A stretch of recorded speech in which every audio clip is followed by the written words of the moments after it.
आज पांचों पर्वतों की वंदना करके उससे ज्यादा आनंद हुआ।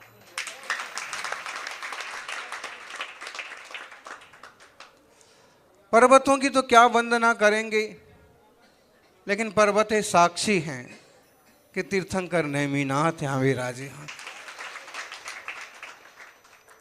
महान प्रतापी सम्राट प्रद्युम्न कुमार यहाँ विराजे होंगे और मुनि बन के तपस्या करते होंगे। और आज प्रातः काल वंदना को ब्रह्म मुहूर्त में चले,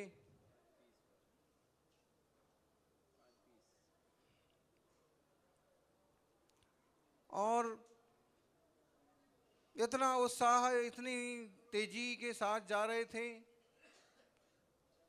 कि बीच में 3500 सीढ़ी के पास में जो छोटा सा पर्वत में खुदा हुआ जिनबिंब है, उसके भी दर्शन हो गए, नहीं चूक गए।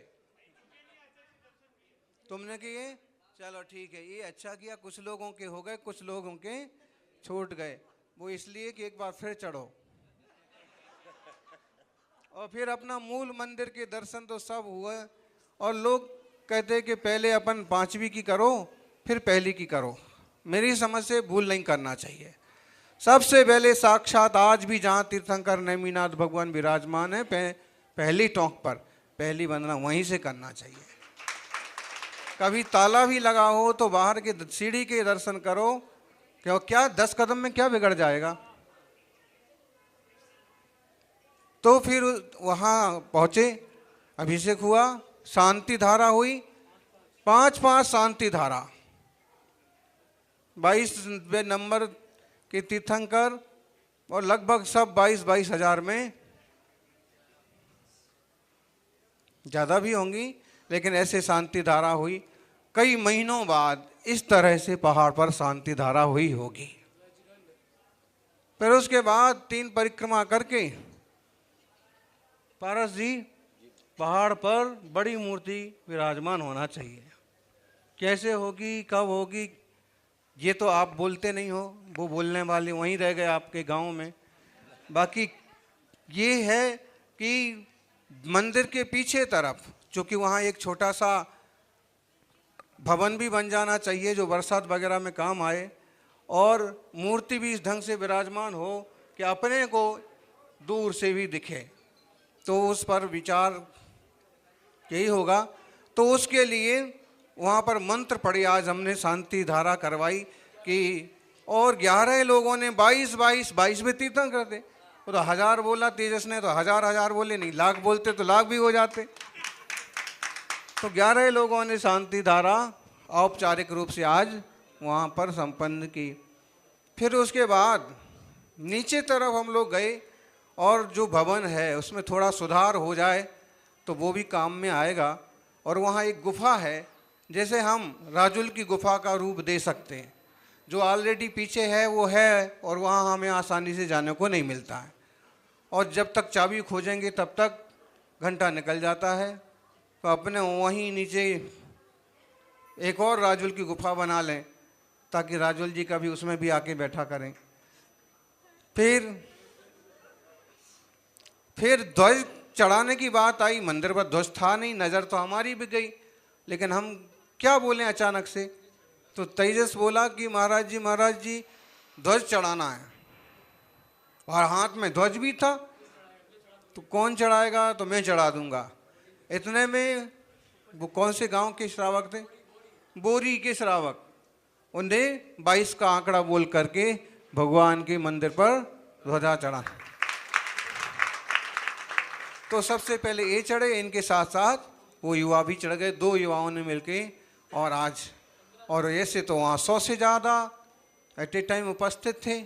आज अद्भुत जो अभी पिछले निर्वाण उत्सव पर हुआ वो तो अद्भुत था ही, लेकिन एक साथ आज फिर से 1000 से ज़्यादा लोगों ने तीर्थंकर जिनेश्वर के। फिर दूसरी टॉक पर पहुँचे, वहाँ पर डिप्टी CI, सर्किल इंस्पेक्टर, पता नहीं 25 एक पुलिस वाले वहीं हम बैठे हुए थे। अनिरुद्ध कुमार की टोंक पर, टूटे हुए चबूतरे पर थोड़ा सा हमने सोचा ये कायुसर्ग तो करो, यहाँ आए हैं तो उनका याद किया, स्मरण किया। युवा अर्घ चढ़ा रहे थे तो सब अधिकारी आ गए और नमोस्तु, नमस्कार, प्रणाम, और आप दर्शन के लिए पधारिए, हम सब आपकी सेवा में उपस्थित हैं। तो हमने कहा तो बढ़िया काम हो गया। इस तरह से सामने से प्रशासन निवेदन कर रहा है तो एक मुनिराजों की गरिमा के अनुकूल है। फिर चले तो लगभग आज कुछ भी कहो, मुनि संघ के कारण से 100 से ज़्यादा पुलिस वालों की भी यात्रा हो गई।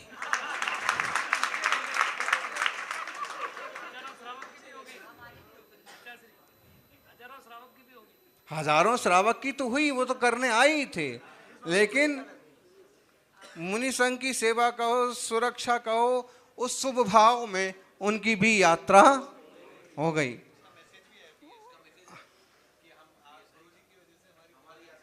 हाँ, और पुलिस थाने से मतलब वो मैसेज भी बता रहे हैं कि गुरु संघ के निमित्त से उनकी भी यात्रा हो गई, वरना कहाँ मौका पड़ता है। जो भी है, फिर कोई कल कलेक्टर के साथ में पारस जी, राजेंद्र जी, संजय जी, विकास, प्रियल जी, जम्बू प्रसाद जी, शरद जी, बड़े बड़े अधिकारी और बड़े बड़े अधिकारियों के साथ बैठक की, चर्चा की, तो उन लोगों ने उनकी सारी बातें स्वीकार की और कुछ जो उनकी चिंता थी वो भी इनको बताई कि भाई देखो, कुछ लोग ऐसे हैं जो इंतज़ार में बैठे हैं कि आप कोई गलती करो और वो तमाशा बनाएं। तो कलेक्टर ने कहा कि हमारी कुछ बातों का ध्यान रखें ताकि ये सब श्रेष्ठ समाज के लिए कोई उंगली ना उठाए। तो सामने से इन लोगों ने कह दिया कि देखिए, हम लोगों को कोई चावल चलाने का शौक़ नहीं है, हम लोगों को कोई जय बोलने का, भगवान हमारे हृदय में बसे हुए हैं, आप फिक्र मत कीजिए, हमारी तरफ से कोई शिकायत नहीं आएगी। निश्चित रूप से ऐसा कुछ भी नहीं हुआ। जाते वक्त युवा अब 1000 हैं तो 1000 में से 4 तो बोल ही पड़ते, तो बीच बीच में बोलते भी थे और आपस में मना ही करते थे, फिर खुद ही बोल पड़ते थे। अब वो संस्कार हैं भक्ति के, क्या मुनि आचार्य श्री जा रहे हैं। और खास मजे की बात कि एक भी अधिकारी नहीं टोकता था कि चुप रहो कि तो ये तीर्थंकर भगवान के प्रताप की वर्गणाएं, तीर्थ की वर्गणाएं कहो, ये जीवों का पुण्य कहो या जो भी कहो। फिर चलते चलते पहुँचे तीसरी टोंक पर। तीसरी टोंक पर हमने ध्यान नहीं दिया पहले, कि पहले अपन सीधी 5वीं पर चलते। 5वीं पर गए तो कुछ अधिकारी एकदम स्फूर्ति वाले थे और वो आगे आगे आगे आगे आगे आगे एक सिंगल लाइन बनाओ, चलो हटो, गुरुजी आ रहे हैं, आचार्य श्री आ रहे हैं।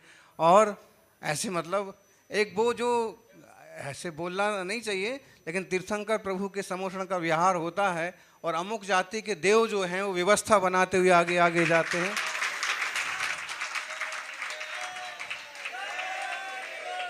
अच्छा, वो बीच बीच में पूछते भी थे, महाराज सुखसाता, महाराज सुखसाता। मैंने कहा अच्छा है इन जीवों का योग आज का। तो फिर उसके बाद दूसरी तीसरी पर निकले, चौथी की तरफ हमने सिर्फ देखा और आगे चले गए 5वीं पर। बीच बीच में क्या था, क्या शौक है युवाओं को, बेवकूफ़ों को, कि एकदम सिंगल चट्टान, एकदम हजारों फीट ऊंची चट्टान पर किनार पर जाके खड़े सेल्फी ले रहे। तो अधिकारी लोग जो है बीच बीच में उनको फटकारते भी जा रहे हैं, तुम सेल्फी ले रहे हो ना, तुम्हारी सेल्फी यहीं लटक जाएगी। बहुत, और हम उसको कि भाई सही कह रहे आप, हूँ कर देते, कहते जाओ, एक टपक गया, इनके माँ बाप विधवा हो जाएंगे। तो उसके बाद 5वीं टोंक पर पहुँचे तो अधिकारियों ने आग्रह किया कि आप सिर्फ 2 मिनट यहाँ विश्राम कर लीजिए, तब हम सब लोगों को बाहर निकाल देते हैं। और ऊपर जाकर के 20 सीढ़ी ऊपर जाकर के उनने एकदम सबको बाहर निकालवाया, ऐसे गरिमा के साथ, मतलब दर्शन बंधन कोई नहीं बचा। बाबा जी बैठे हैं एकदम भक्ति भाव से हाथ जोड़ के, 10 पुलिस वाले अंदर व्यवस्थाओं के हिसाब से, अधिकारी वो स्टार वाले। तो ऐसे मतलब एक बार तो ऐसे लगा जैसे प्रधानमंत्री दर्शन करने आए हों। नहीं, नहीं आचार्य श्री, मुझे ये वहाँ का आपका लाइव दर्शन में सुन के ऐसा लग रहा है कि आज आपने अन्य संप्रदाय के बहुत सारे बाबाओं को भी दिगंबर जैन बना दिया है। नहीं, आज ऐसा और सुन, आगे बताते हैं। फिर क्या हुआ कि पहुँचे, एक बार नमस्कार किया तो एक अधिकारी बोले महाराज जी आप परिक्रमा करो, इशारा किया। तब हम एक परिक्रमा की तो संजय बोले कि यहाँ से आप निकलो, 3 परिक्रमा करो। 3 हो गई तो फिर एक और कौन बोला कि अभी तो 2 ही हुई, एक और करो। फिर हाँ विकास, फिर बैठ के नमस्कार करो। फिर हमने कायोसर्ग किया, नेमिनाथ भगवान की जो स्वयंभू स्त्रोत की स्तुति है, जो संघ में रोज चलती है। भगवान ऋषि परम योग दानोत कलम सिंधना, ज्ञान विपुल किरणी सकलम प्रतिबुद्ध बुद्ध कमलाया तीक्षणा। स्तुति की धीरे अपने शांत स्वर में, किसी को विकल्प ना हो। और नेमिनाथ भगवान का फिर एक पुस्तक थी इनके पास, अज्जप जो गम ध्यान की, तो दाढ़ी वाले बाबा को दी। बाबा जी ने बड़े अच्छे से ली। पहले तो ऐसे मतलब जैसे थोड़ा सा उनको ऐसे था कि जैसे वो हमारा सम्मान नहीं कर पाए, तो ऐसे कुछ जो भी भाव हो तो सिर नीचे करके बैठे थे। लेकिन पुस्तक दी तो सिर ऊपर किया और बड़े दोनों हाथों से पुस्तक ली। फिर आचार्य आदि सागर जी का एक चांदी का लॉकेट जैसा था, किसी ने हमको दिया तो हमने वो भी उनको दे दिया, वो भी लिया, माथे पर लगाया, रख लिया। फिर दूसरी तरफ एक और थे, एक दाढ़ी वाले थे, एक बिना दाढ़ी वाले थे। तो बिना दाढ़ी वाले के पास फिर हम निकलते निकलते हमने धीरे से कहा कि तुम लोगों का बहुत बड़ा सौभाग्य है, 24 घंटे यहाँ चरणों में बैठने का मौका मिलता है। तो उसका मतलब चेहरा एकदम एक गुलाब की तरह, मतलब कि ये गाली देंगे कि तुम लोगों ने ऐसा किया, कब्जा किया। और कितना सौभाग्य है जीवों का कि यहाँ बैठने को तो मिल रहा, बाकी जो भाव आज हैं वो जाने। फिर क्या हुआ, वंदना करने के बाद फिर माताजियों का नंबर आया, तो सब माताजियों का भी अच्छे से वंदन करवाया, 3 परिक्रमा हुई। और आज का शायद सालों का पहला दिन ऐसा होगा कि एक भी श्रावक को निकलो निकलो नहीं सुनना पड़ा होगा।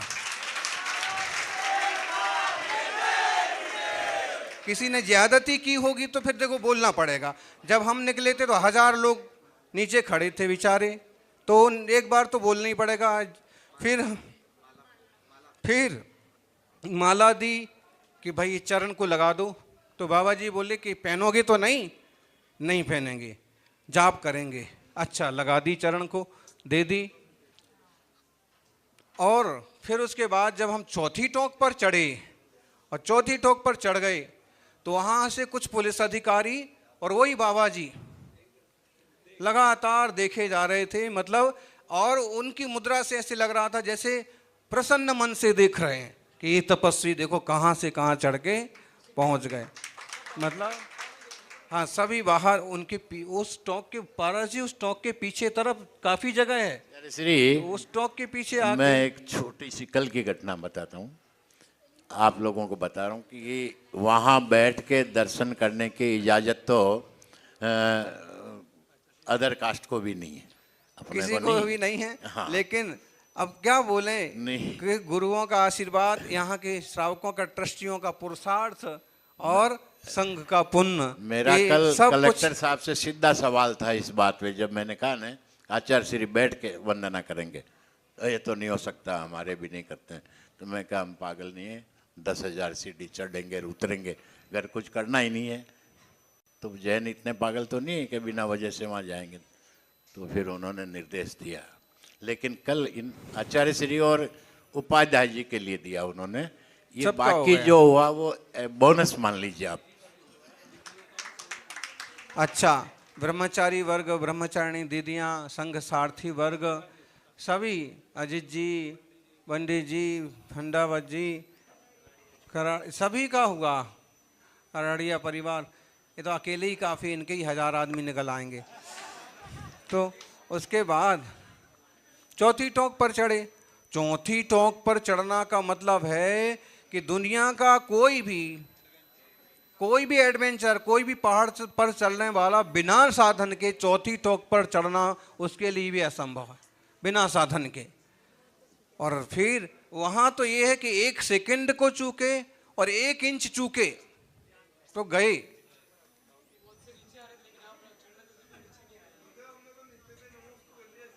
अरे आप बहादुर किशनगढ़ के लोग हैं, दूर से ही सलाम करते हो, तो हम पास से सलाम करना सिखा के आए।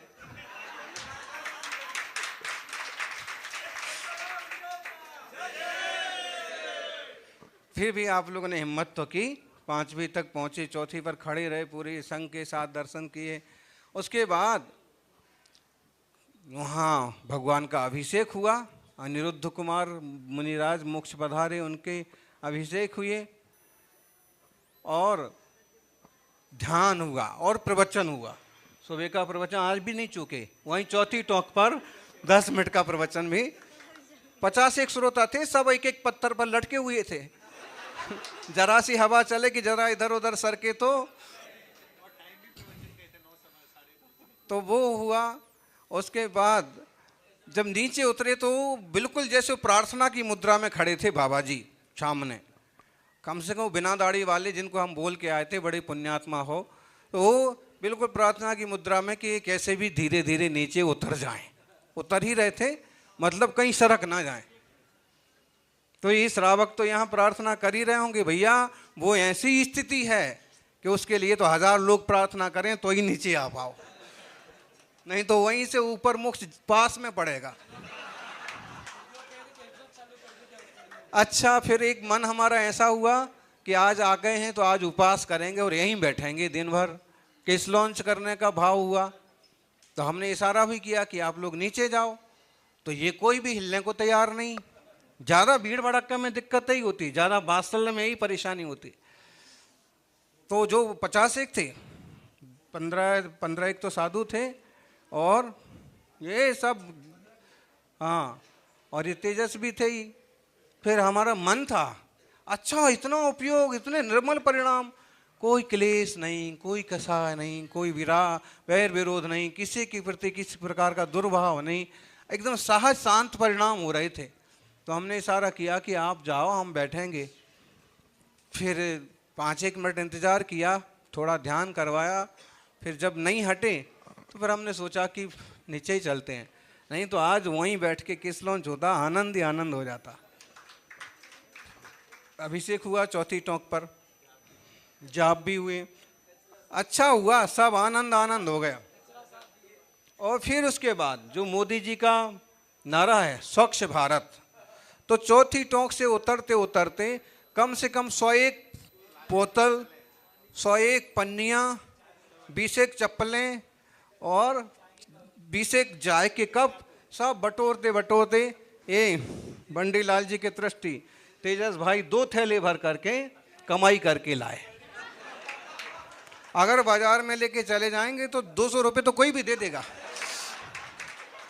लेकिन स्वच्छता अभियान मतलब हमारा तीर्थ स्वच्छ रहना चाहिए, और देश के प्रधानमंत्री भी कहते हैं। तो मेरी समझ से ये न्यूज बनना चाहिए कि चौथी टोंक पर भी आज स्वच्छता अभियान के अंतर्गत 2 घंटे तक, ये कई श्रावक थे, इनके साथ कई युवा थे, उन्होंने सब साफ सफाई का काम किया। तो 2 काम, 1 पंथ 2 काज हो गए। फिर वहाँ से चढ़े तो हमें पता था कि तीसरी टोंक के पास में एक मूर्ति खुदी हुई है पहाड़ में, तो उसको देख करके हम थोड़े व्याकुल हो गए कि दिख ही नहीं रही। चढ़ते चढ़ते फिर कुछ लड़के आए, उन्होंने कहा महाराज जी ये मूर्ति है। तो तीसरी टोंक के मतलब जब हम चौथी की तरफ जाते हैं और तीसरी से उतरते हैं तो 101 सीढ़ी पर एक मूर्ति है, तो वैसी मूर्ति है जैसी चौथी टोंक के ऊपर है। तो फिर ये हमारे 1-2 मुनि महाराज चौथी टोंक पर नहीं जा पाए, तो हमने कहा देखो ऐसे ही मूर्ति वहाँ पर है, ऐसे ये है, आप इसके दर्शन कर लो, ये चौथी टोंक से ही जुड़ी हुई टोंक है, उससे कंटिन्यूड है, आप दर्शन कर लो। फिर वो हो गया। उसके बाद फिर शेषावन, फिर उसमें गए हम लोग, गोमुख कुंड नहीं, तीसरी टोंक पर चढ़ के आए तो दर्शन किए। फिर एक जगह एक मंदिर था, तो जैसे हम उसकी सीढ़ी पर बैठे थके तो हाँ बाबा जी मुस्कुराए, मतलब उनका आशय था कि आप अंदर आके बैठो। लेकिन हम फिर वहाँ से नीचे चले गए। उसके बाद देवी जी के मंदिर के अंदर होकर के द्वारा फिर से गए हम अनिरुद्ध टोंक पर, और वहाँ जो कुछ बंद था उसको युवाओं ने टेढ़ा मेढ़ा करके बराबर रास्ता बना दिया। तो ऐसे ही गोमुख कुंड में गए। गोमुख कुंड में 24 तीर्थंकर के चरण थे, चरणों के आगे नंदी रख दिए इतने बड़े। तो ये 4 लड़के आए और नंदी जी को उठा करके दूसरी तरफ रख दिया, और फिर चारों सब चरण का दर्शन किया। और जब निकले तो बाबा जी को उन्होंने एक पुस्तक दे दी, बाबा जी खुश हो गए। फिर सबको पोहा बांट रहे थे बाबा जी, लेकिन हम जब पहुंचे तो पोहा तो नहीं, लेकिन इशारा ऐसे किया कि इस तरफ अंदर तरफ है। तो मतलब आज कोई भी ऐसा घटना ही नहीं बनी कि आज के दिन से, तो आज के दिन के निमित्त से नहीं हम कह सकते कि वहाँ पर गाली गलौज होता। आज के दिन को अगर हम एक मुख्य दिन माने तो आज के दिन किसी ने त्रुटि की हो तो भली हुआ हो, वरना फिर वहाँ से शेषावन की तरफ से उतरते हुए आए। शमोषण जो है श्वेतांबर मंदिर वो भी देखा, चरणों का दर्शन किया। चलते चलते बंदर भी मिल गए, हमारे साथ पहले से बहुत थे।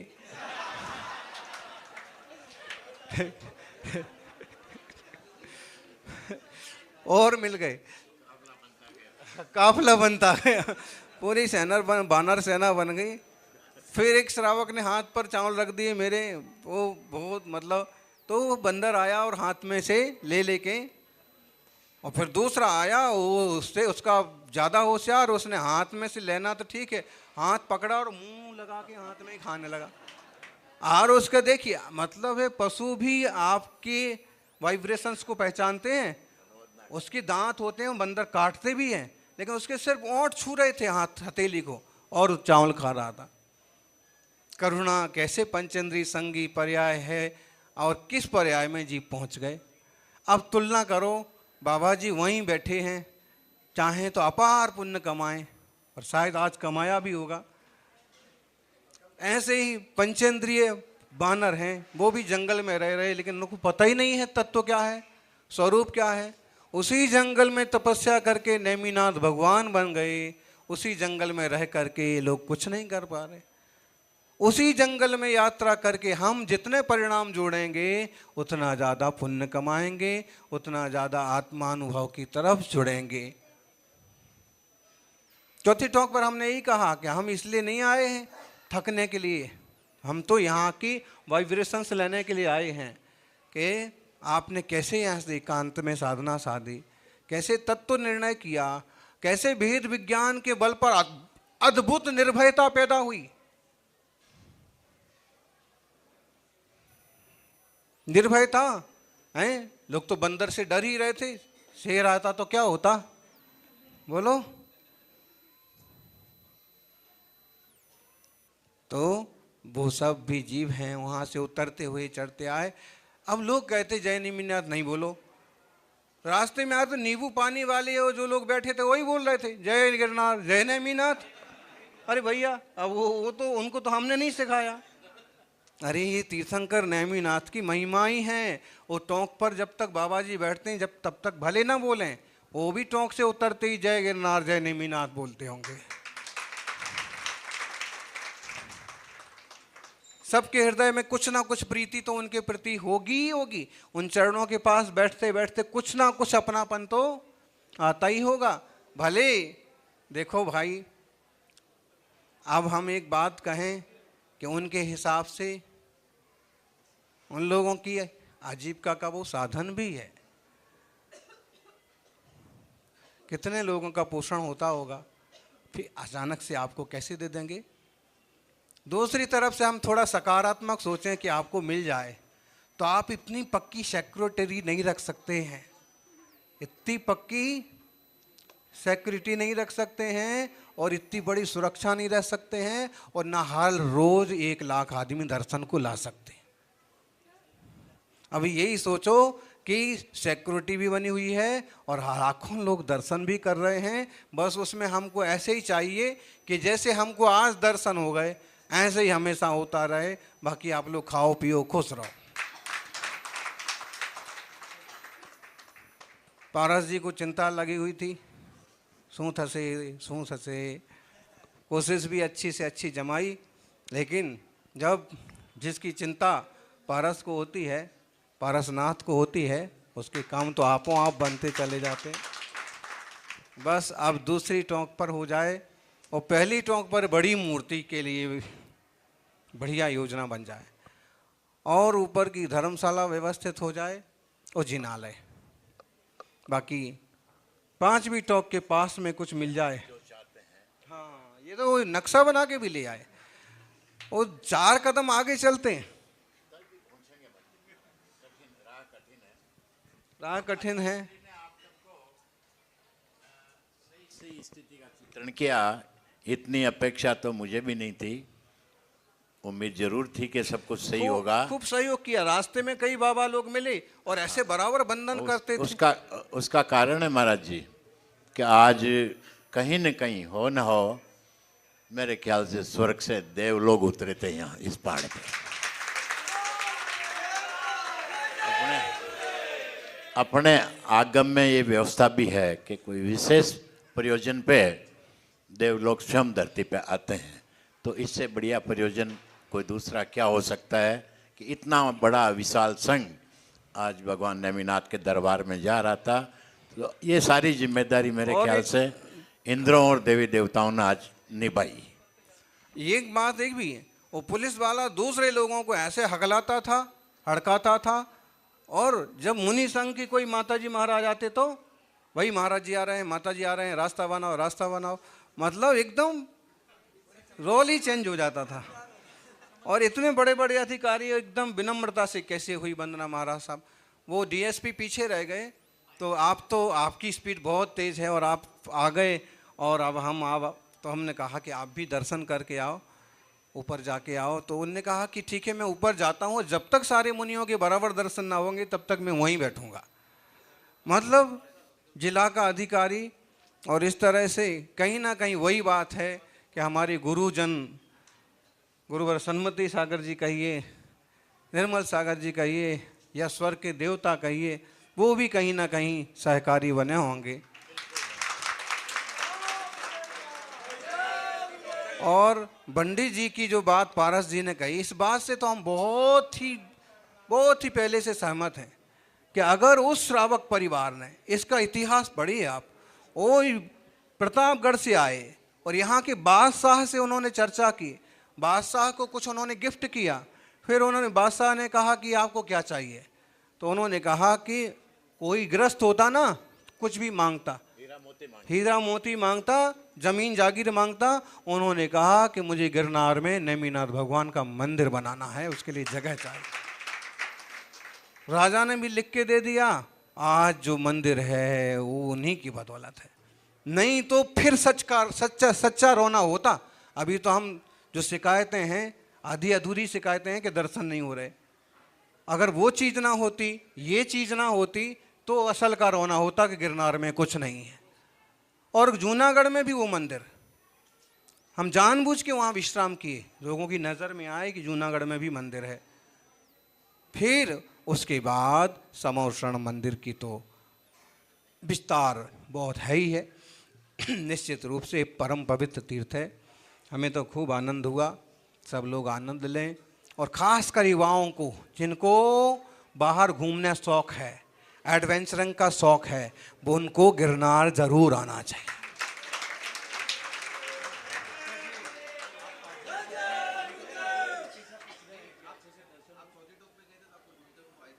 हाँ, अच्छा ये हुआ, हम जब चौथी टोंक पर चढ़ गए तो सारे अधिकारी सब वहीं, पहले तो उनका जमावड़ा लग गया 20, हाँ, फिर ऊपर किसी को जाने भी नहीं दिया, लेकिन उनको पूरी फिक्र थी। और फिर जब तक हम नीचे नहीं आए, 2 घंटे लगे होंगे, तो तो कुछ तो अधिकारी चले गए थे, लेकिन जिम्मेदार अधिकारी फिर भी वहीं खड़े थे। फिर पूरा रवाना किया, फिर एक तरह से हमको सही दिशा दी। उसके बाद तो ये तो सब चमत्कार ही है।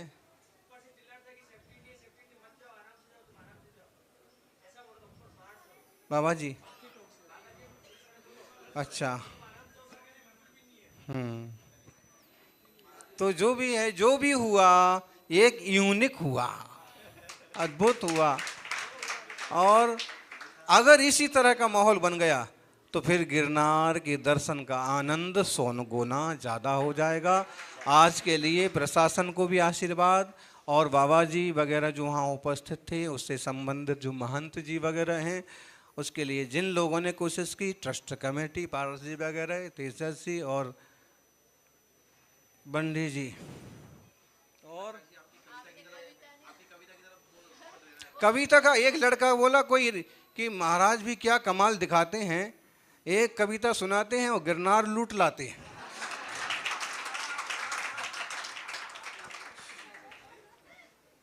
तो अपने देखो, अपन सभी अच्छे विचार वाले लोग हैं, सद्भावना वाले हैं, जीव चीटी पर करने वाले, क्यों किसी को कष्ट देंगे, सभी का मंगल हो, यही भावना। मुझे पता है इसमें से आधे लोगों ने अभी तक भोजन नहीं किया है, तो सभी पधारिए। सबका पेट भर गया महाराज जी आज।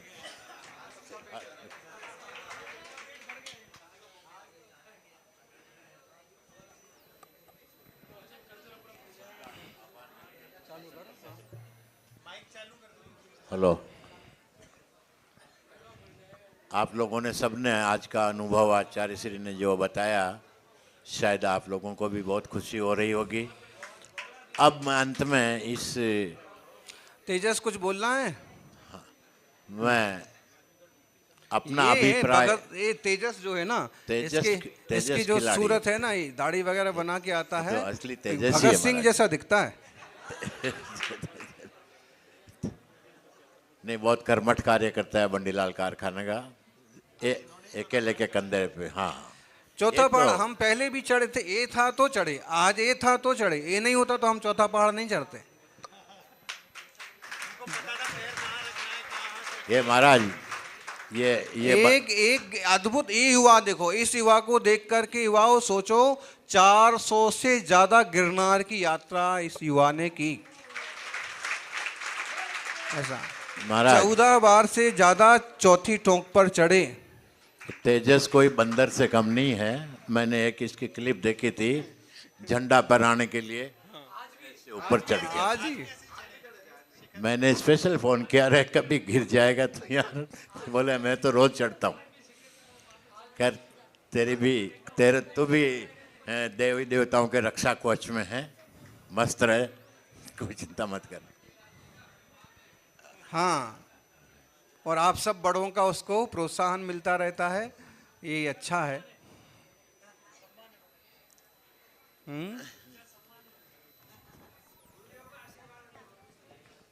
आचार्य श्री के पूरे संबोधन के बाद आज एक बात और हुई। हाँ जी, कि एक अच्छे विद्वान, ब्रह्मचारी, मुमुक्षु और तपस्वी,